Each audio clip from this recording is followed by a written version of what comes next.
What's up, y'all? If you're watching this video, chances are you're an artist like myself looking to invest in yourself and take control of your craft. My name is Ajaay Styles. I'm a singer, rapper, songwriter, and video director. And today I'm going to tell you all the things that you need to get your home studio started without breaking the bank. Let's get right to it.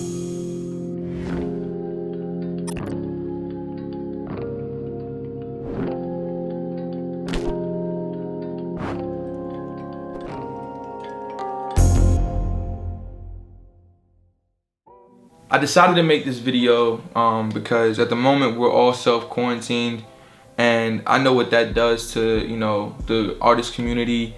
And recently I was on social media and I just noticed that I have an overwhelming amount of friends, artist friends, who are all unable to go to the studio and do what they do best.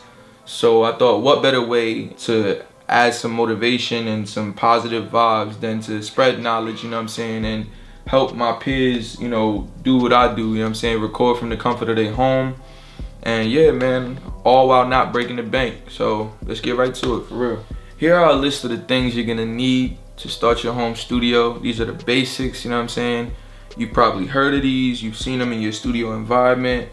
And I'm just gonna break them down one by one real quick and just give you some specs, some idea of what you're looking for. And again, all while not breaking the bank. My studio setup is, minimal. Right now, I'm working with an iMac, but trust me, when I first started, I did not have that. I had the simplest setup you could possibly imagine. And even if you have that, I'm gonna help you try to work with what you got, and just get an idea of what you need so you can start doing your thing, man. The first thing you're gonna need is the obvious. You're gonna need a computer. Desktop, laptop, doesn't matter as long as it works for you and your setup. I recommend that you get one that has at least an i5 processor or higher, and 16 gigabytes of RAM. 16 gigabytes of RAM is going to ensure that, you're working with a smooth workflow.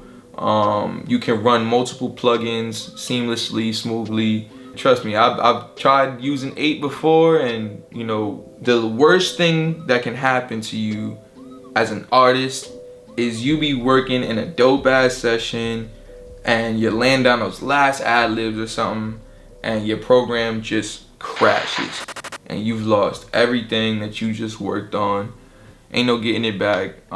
We've all been there. So 16 gigabytes of RAM, bro.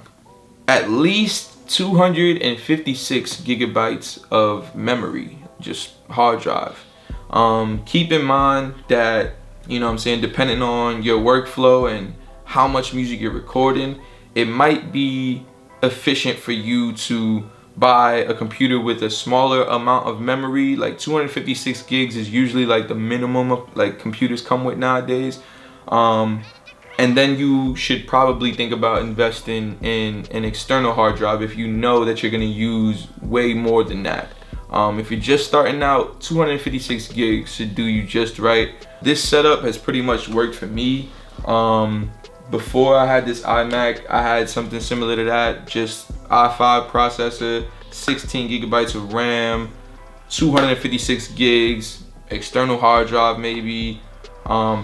That is gonna put you right, period. The second thing you're gonna need is an audio interface, otherwise known as a sound card. This is just the bridge between your computer and your microphone. There are a couple cheap, reliable options out there. I personally use the Focusrite Scarlett Solo. It has one mic input, one instrument input for those who track their instruments live. And yeah, man, that's pretty much all it is. Like, if you have it, you can invest in something a little more expensive like the Apollo, which you've probably seen in a lot of studios. But for a simple home setup, that's kind of overkill, I feel like. Just to get your simple, clean vocals, you can go for something cheap like the Scarlett and be perfectly fine. Now, your software choice is totally up to you. There's so many to choose from. You got Logic, Reason, Ableton Live, Studio One, and of course, the famous and my personal favorite, Pro Tools. Now, I say just work with what you're most comfortable with. Maybe it's the program that you've been using in the studio already, or maybe you've seen somebody use this program, so you know this way it's user friendly for you already. You already know how it's supposed to look, you know what goes where and things like that. When I first started out, I had to hack Pro Tools, just like everybody else I knew had to hack Pro Tools.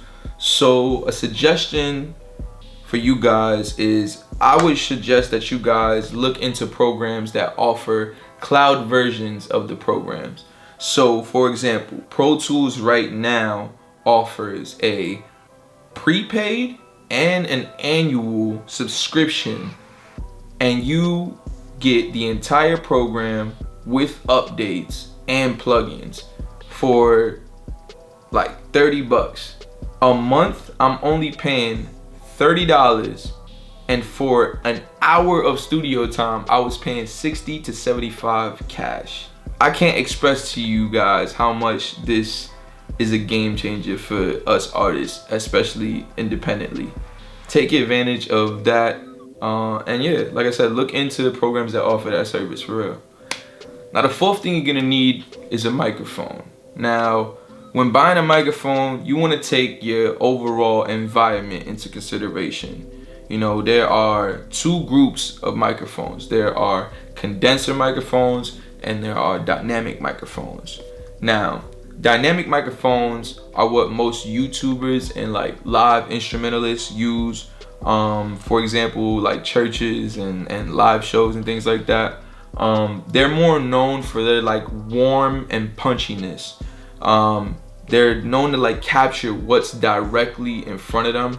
They're really warm, you know what I'm saying? So if you ever done a show or anything like that, you know exactly what I'm talking about.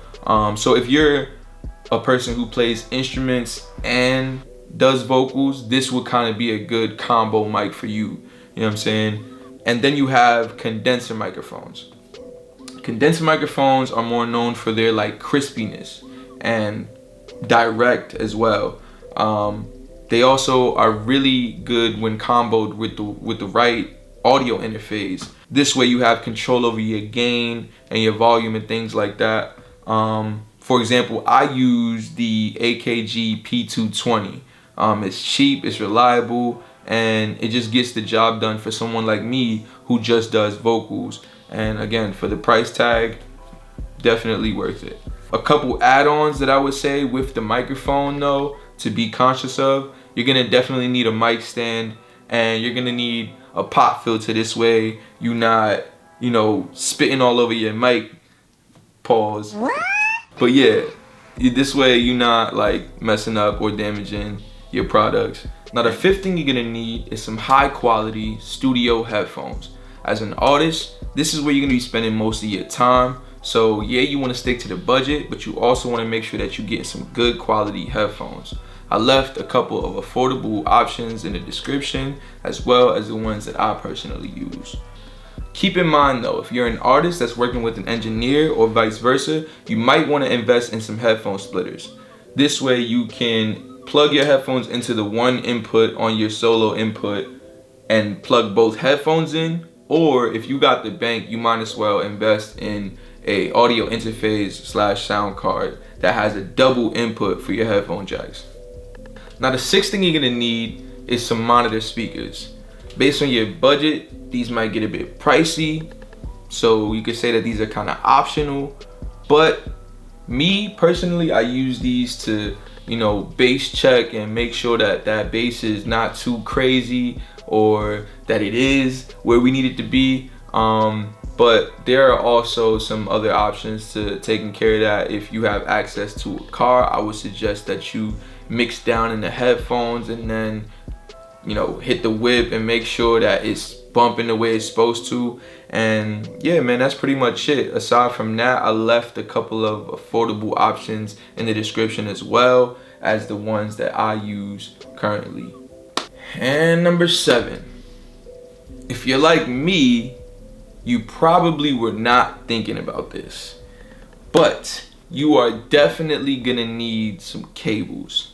You're gonna need cables to connect your microphone. You're gonna need cables to connect your speakers. Personally, I've been using Mogami's Gold Studio cables. The good people over at Guitar Center told me that there is a platinum version of these wires, and really all it is something about, you know, a cleanlier stream from the microphone to the audio interface or something like that. To be honest, bro, I ain't noticed a difference because I haven't tried them yet, but I got the sound I'm looking for right now. The wires are pretty affordable. I'm sure that if I had the money, I would have probably gotten them, but again, I recommend something as simple as, you know, Mogami's Gold Studio cables. You should be good. You're also gonna need some XLR cables to connect your studio speakers to your audio interface. These are probably gonna be a 1/4 inch to RCA cable. And yeah, those are pretty cheap. I left a few links in the description for that as well. But again, cables, you need them. So the 8th and final thing you're gonna need for your home studio is a reflection filter or some acoustic foam. Having either of these is pretty much just gonna block out those echoes from the room or those distant sounds, you know what I'm saying, from outside. What I love most about my reflection filter is it's pretty much just a portable, you know, booth, as opposed to just having the foam on some, you know, on the wall or whatever. This kind of helps me to be able to move wherever I want to. So yeah, I recommend that you definitely get either one of those, and that way your sound is just that much cleaner and that much more professional. So that's pretty much all you need to set up your home studio. I hope this video was helpful. If it was, please drop a like. Also, let me know in the comments if you think I missed anything. And more importantly, man, hit that subscribe button so you can stay tuned to content like this. You know, I plan on dropping a video showing you guys exactly how to record and make sure you connecting everything correctly, because I know that's another thing. And yeah, man, I'm out. Thank you for tuning in.